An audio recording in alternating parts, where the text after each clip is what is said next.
President Donald Trump said Sunday night that he will sign an order pegging the prices of U.S. prescription drugs to those of other countries with lower prices, setting up a clash with pharmaceutical companies that have aggressively opposed such efforts in the past. Trump said in a post on Truth Social that he will sign an executive order Monday to put in place a most favored nations policy, whereby the United States will pay the same price as the nation that pays the lowest price anywhere in the world.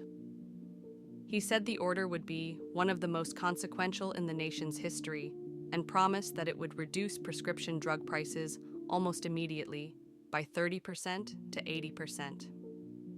Trump's post did not say which government programs would be affected by his plan or which drugs.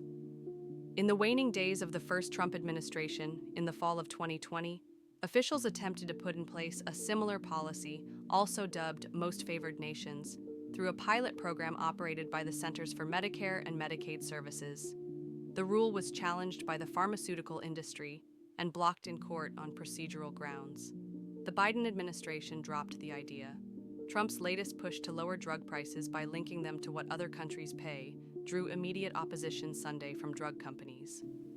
Government price setting in any form is bad for American patients, Alex Shriver, a senior vice president at Pharmaceutical Research and Manufacturers of America, said in a statement Sunday.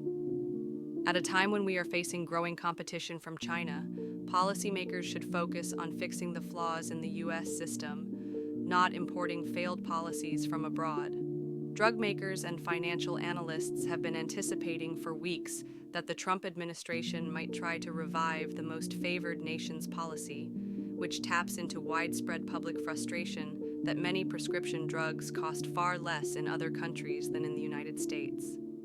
Behind that disparity is a system in other countries in which the government regulates drug prices. While in the U.S., the price is determined through complex and opaque negotiations between drug makers and middlemen working on behalf of health insurance companies. Though the details are not yet clear, some Wall Street analysts say that pegging U.S. prices to those of other countries would deal a serious blow to pharmaceutical companies. This could create even more of a headwind than sector tariffs, Jeff Meacham, a Citi research analyst, wrote in a note to clients Friday.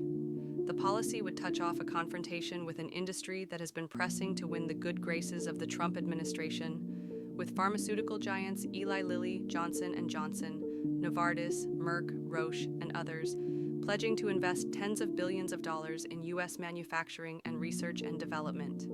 Those efforts had seemed to be paying off, with Trump signing an executive order in April that took aim at priorities of the pharmaceutical industry, including changing how CMS negotiates drug prices under the Inflation Reduction Act and requiring transparency from industry middlemen known as pharmacy benefit managers. Albert Bourla, Pfizer's CEO and head of Pharmaceutical Research and Manufacturers of America, pointed to this order last month in a call with financial analysts, noting that it did not mention a most favored nations policy.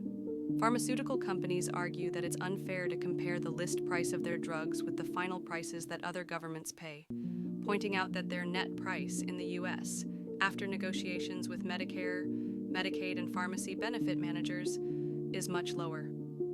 When asked about a most favored nations policy this month, Eli Lilly CEO Dave Ricks said that it's not coherent to have a discussion about that without talking about real net pricing, pointing to the role of pharmacy benefit managers, a longtime target of the pharmaceutical industry. It's a nonsensical idea, he said. Julie Kim, president of drug maker Takeda's U.S. unit, said last week that a most favored nations policy is not the right way to encourage investing in U.S. manufacturing, and it would be a significantly challenging situation for the whole industry, including us, to manage. The policy the Trump administration rolled out in November 2020 was a pilot program under CMS for drugs covered under Medicare Part B, which are usually administered by a physician and associated with a visit to a healthcare facility. Nobody has ever done this, Trump said at the time. The drug companies don't like me too much, but we had to do it. Pharmaceutical Research and Manufacturers of America, along with others, sued the administration over the CMS rule, arguing that it exceeded the agency's authority and had not allowed for the necessary notice and comment. Some Wall Street analysts and experts are skeptical that the administration will succeed this,